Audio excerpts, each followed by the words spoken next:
এটা যে শিল্পীর কাজ। শিল্পী চায় নিজেকে সবার মাঝে ছড়িয়ে। তার মানে তোমার মায়ের রান্না আমরা সবার বাড়ি বাড়ি পৌঁছে দেব? হতে পারে, তোমরা এটা করতেই পারো। সেটা না হয় হলো, কিন্তু আমার বাবা টুনটুন ওদের নিয়ে কি করা যায়? আরে তোমরা কেউ তো মাথাটাকে খেলাচ্ছ না। আচ্ছা, সবার বাড়ি বাড়ি গিয়ে খাবার পৌঁছে দিতে হবে কেন? যদি তার বদলে এখানে আমরা সবার খাবারের ব্যবস্থা করি, হ্যাঁ, আর সেই ব্যবস্থার সাথে গানও থাকলো।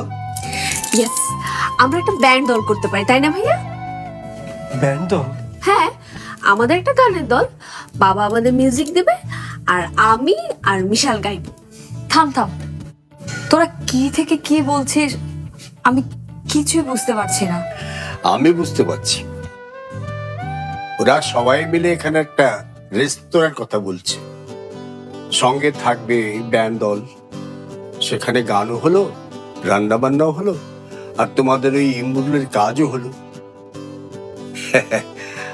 আমরা সবাই মিলে তোমাদেরকে সাহায্য করলাম। দুই পরিবার মিলে একটা রেস্তোরাঁ চালালাম না হয়? মানে এধার আর ওধার একসাথে? অসম্ভব। অবশ্যই সম্ভব। আমি সবার সাথে কথা বলি, তোমরা কালকেই এদের সবাইকে ডাকো।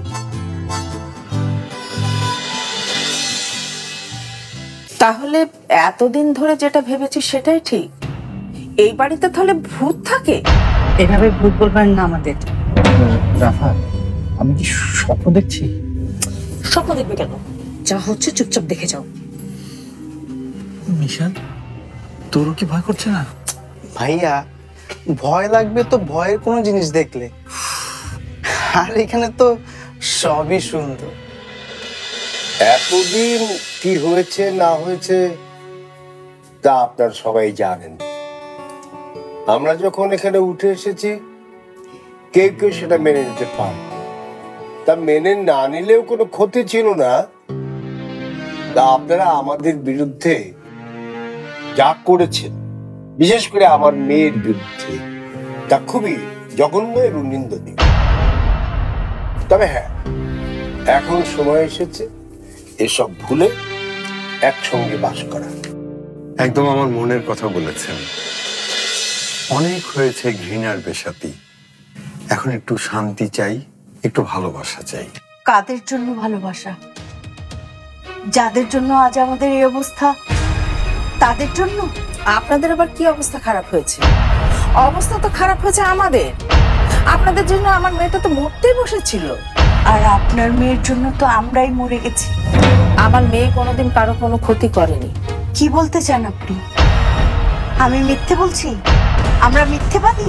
আপনারা কি সেটা আমার জানার বিষয় না, কিন্তু আপনাদের জন্য আমাদের যে ক্ষতি হয়েছে তার কৈফিয়ত কিন্তু দিতে হবে।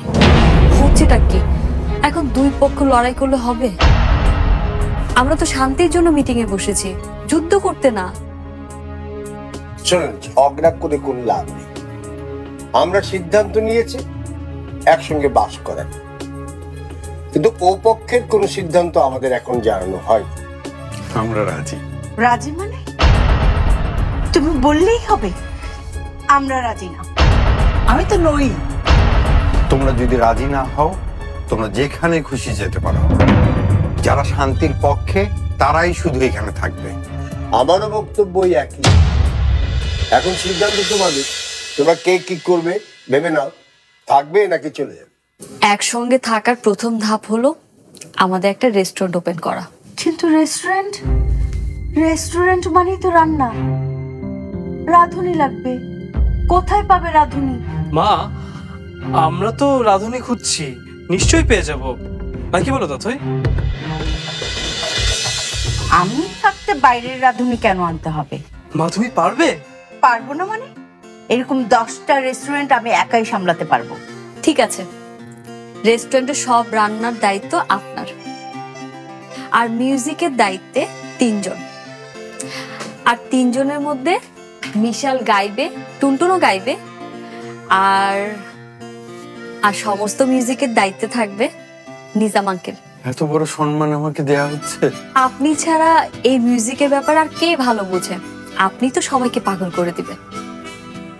আর রেস্টুরেন্টের ম্যানেজার হবে পাপিয়া, কারণ আজ পর্যন্ত তার চেয়ে ভালো করে আমাদের সংসারকে